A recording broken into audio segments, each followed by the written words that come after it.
And what we do is we're going to go discuss, and then I'm going to break out some microscopes, and we're going to do some microscopes.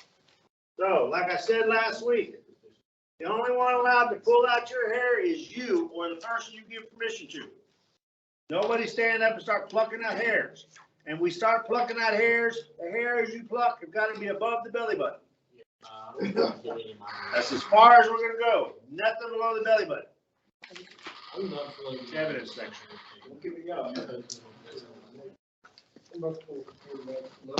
No, nothing below the belly button.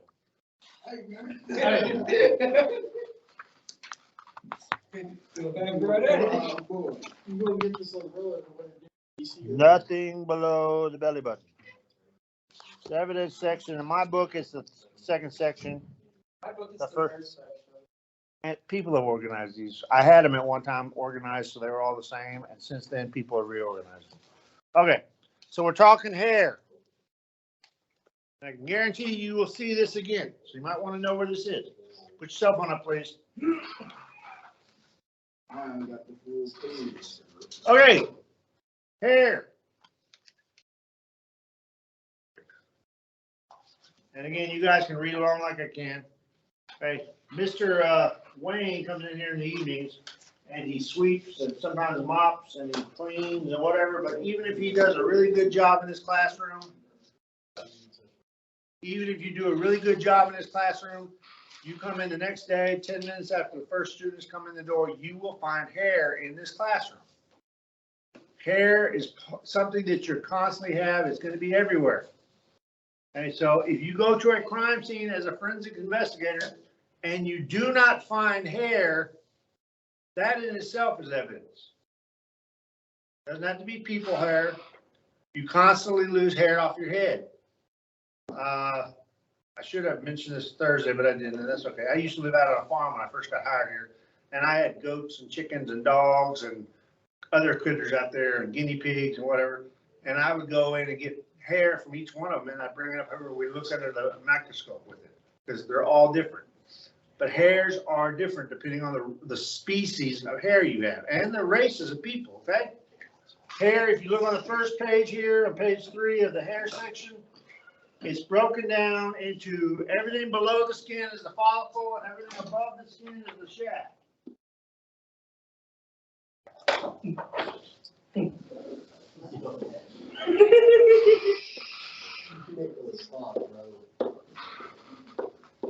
The shaft is what we see in the top of your hair. That's what you see. Below the follicle is the part that's actually supplied with blood. The hair is a living thing for your body. It has blood flowing into it. You can actually test drugs with the hair. What? Drugs. If you get drugs, the hair grows at a set speed, and they can tell almost to the day the last time you used drugs by looking at your hair and doing it, testing it. Some companies do that. They'll take a piece of hair. And So if you have long hair, you can go back years and find out when the drugs were happening. If you have short hair, you're a little safer. If it hairs, store up stuff. The blood actually comes in the bottom and feeds the hair, and it migrates up as you go. Yes. So, as your hair grows, will it grow with more data? Let's say somebody who smokes maybe a gram of weed a month, will your increments with the hair will show how often? It'll show you. And so you shave your hair, head like bald, they can really tell like whatever is like new. Because it'll grow back. It'll grow. Whenever you puff drugs, smoke drugs, pop drugs, whatever, it goes into the hair.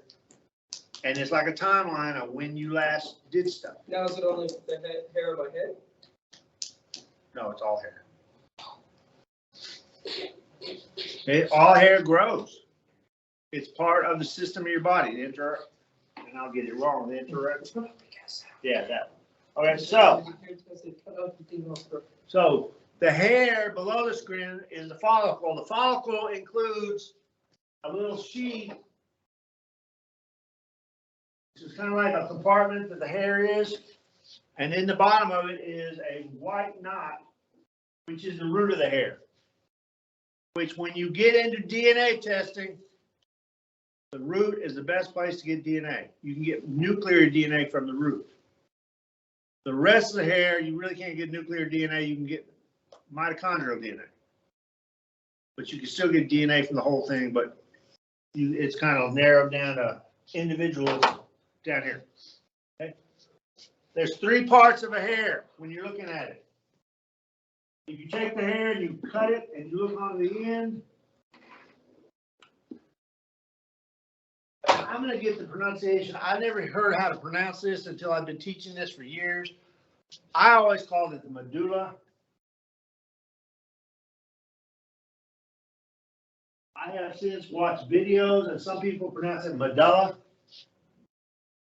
But I've already pronounced it medulla. If I'm mispronouncing, understand I learned it by reading it. I didn't learn it by hearing it. But that is a thing that goes up the center of the hair. And please understand, I'm not trying to be sarcastic when I say this. All hairs have medullas, except when they don't. Okay, if you look on the next page over, it talks about the medulla. You can have continuous that goes from one end of the hair to the root. You can have intermittent where it grows for a while and it's not there, and it grows for a while and not there, whatever. You can have fragmented where you have a section of medulla and then it may 6, 8, 12 inches later, it picks up again. And then you can have none in that section of hair. So that's the medulla. Put that down, it's very distracting. It is. Okay? That's the medulla in the very center. Now, guys, the medulla, it is specific to species. If you look on page 4, at the bottom of the page, that dark area in the middle of the hair is cat, dog, and rat right there. They're all different. I do not have a microscope accurate enough to do this, but you can actually measure the hair with the width of the hair and then the width of the medulla. And there's a formula that gives you what's called the medulla index. And using that, you can narrow down what species of hair you're looking at, what type of animal you're looking at. But if you look on page 4, you can see that there's 3, and on page the back of page 3, you can see 1, 2. This one doesn't give species, but it's the same thing. It's a channel up the middle of the hair. Okay, so the medulla's in the center. The outside is called the cuticle. Just like the cuticle on your fingernail does the same function. It protects the hair. It is made from hardened cells. They're called keratinized. So like if you take a bug, the shell on the bug is hard. Same type of thing with your hair. That's what you actually see. Okay.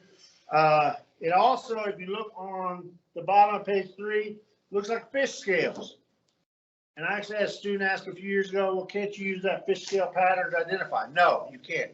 Because if I pull a hair out my left side of my head and I pull a hair out of my right side of my head and look at them both under the microscope, they will not look the same. They may have similarities, white people similarities, but they're not going to be enough to identify. And we had a video once we were watching several years ago. I just made a comment about in the hair that you can't convict somebody of hair type. You can convict them on DNA from the hair, but not on the appearance of the hair.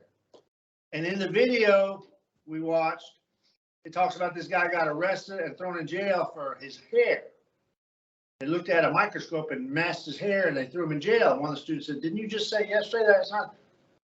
You watch the video, 20 minutes later, it says that conviction was thrown out because you can't convict somebody on hair. You can narrow it down, but you cannot convict. So this is the cuticle. The very center of the hair is called the cortex. So the 3 parts of the hair, medulla, cortex, cuticle.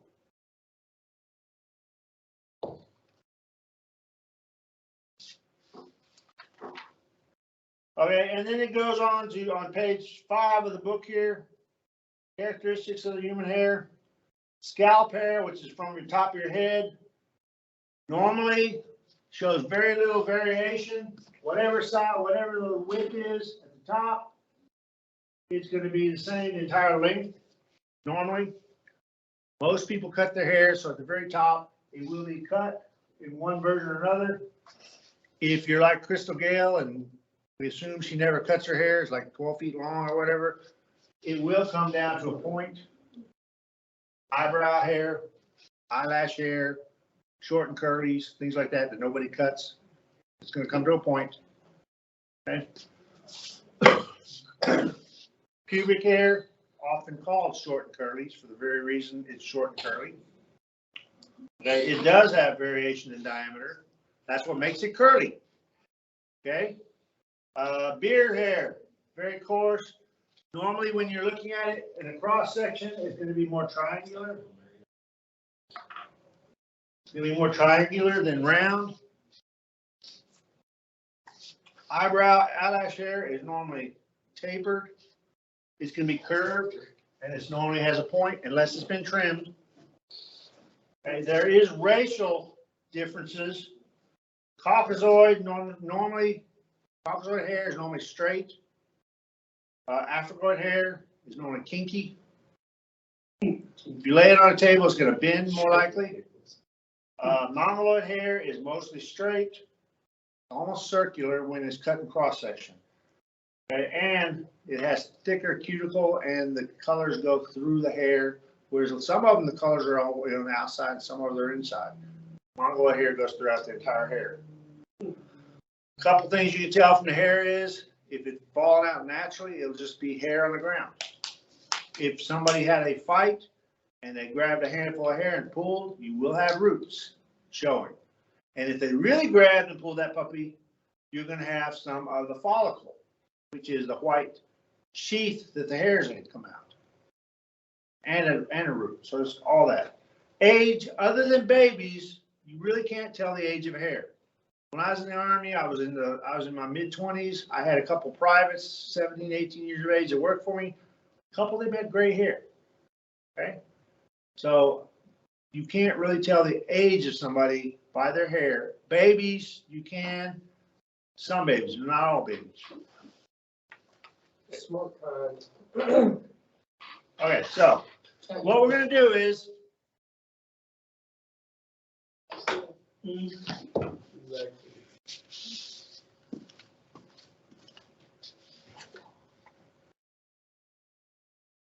okay.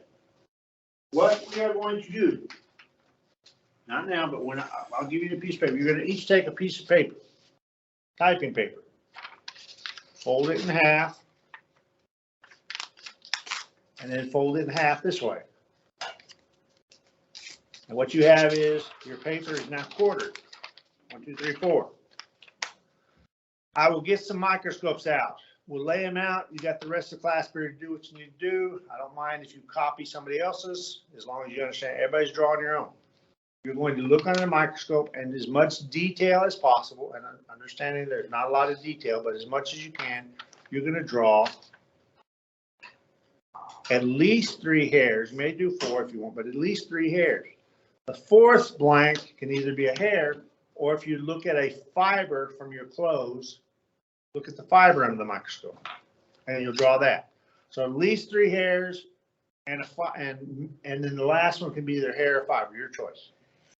Now, listen up. This will affect your grade. It always does. Nobody listens. On one side of the page, there will be no writing.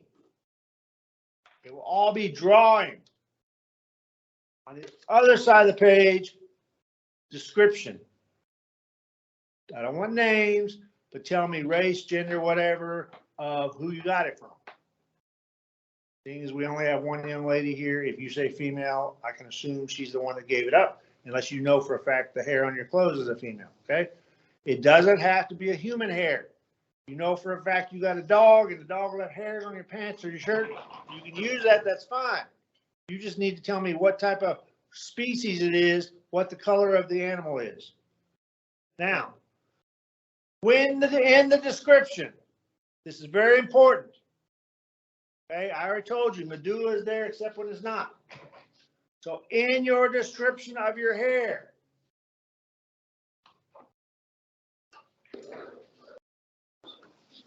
I need to know species, and if that involves race, I need to know race, hair color. If it's dyed, tell me.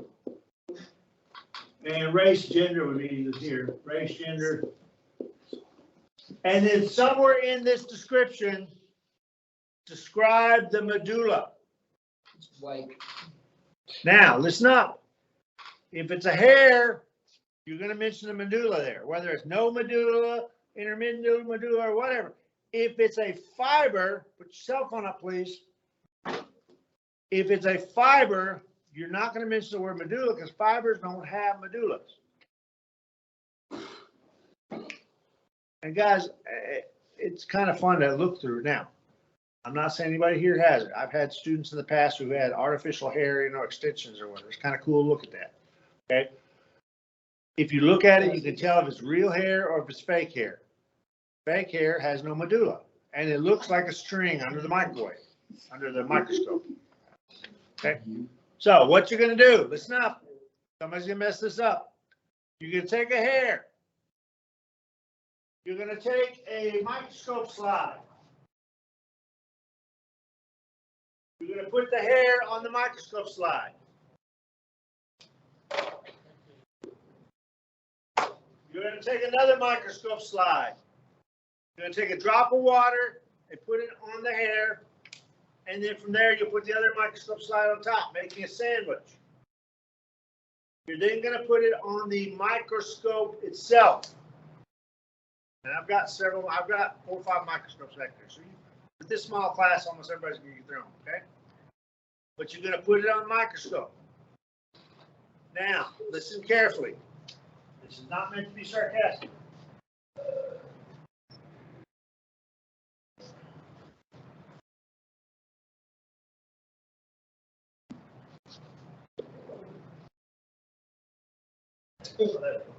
Okay. If you have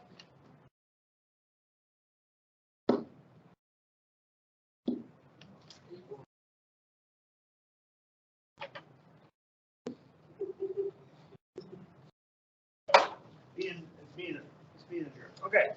If you see the microscope looking like this, and you know you have your slide, and then you look at this. How am I going to move the slide to get it to come into the lens of the thing? You gotta move the slide table. It's on the table. You gotta move the table towards you. Okay, how do you move it? How would I move this? Would I move the slide, just grab it and pull it down? No, there's a little thing you can use under like. Not on these. No, I don't have. Okay, under a microscope, everything is backwards. If this is what I see when I look at the microscope lens, and I see the slide over here, I am not grabbing the slide and going this way. I'm going to grab the slide and go that way. And it will bring the slide into focus. Everything is backwards. Be surprised. I have some colored pencils over here. I do not expect you to draw all the lines on the cuticle. Number one, you can't. But you just can't draw one single line. Give me what you can. Maybe like do all this. As long as it's in different parts of it. Draw one with the root, draw one with the end, draw with the center. Everybody got it? Yeah, it's going to take me a few minutes to get the microscopes out and set up. So I'm going to hand out this paper. And then, again, so you're going to do 4 drawings, guys. And you might want to do this because we're going to be doing a test tomorrow. A test. Now I'm not doing. Now listen, I'm not doing this But when I first started teaching this, what I would do is the first part of class, we would come in here, we'd all draw 4 pictures or whatever. And then I would chase everybody, I would chase them out of the classroom and lock the door during break. They were not allowed in break. And I'd swap and move the hairs around. And when you came back in, you had to identify which hair it was. I'd have them labeled as what they are. But they would not be on the original microscope. They'd be swapped around, and you'd have to come in and have to identify 2 of the 4. Okay? I stopped doing that because it was more work than it really was worth. But I did used to do that for several years.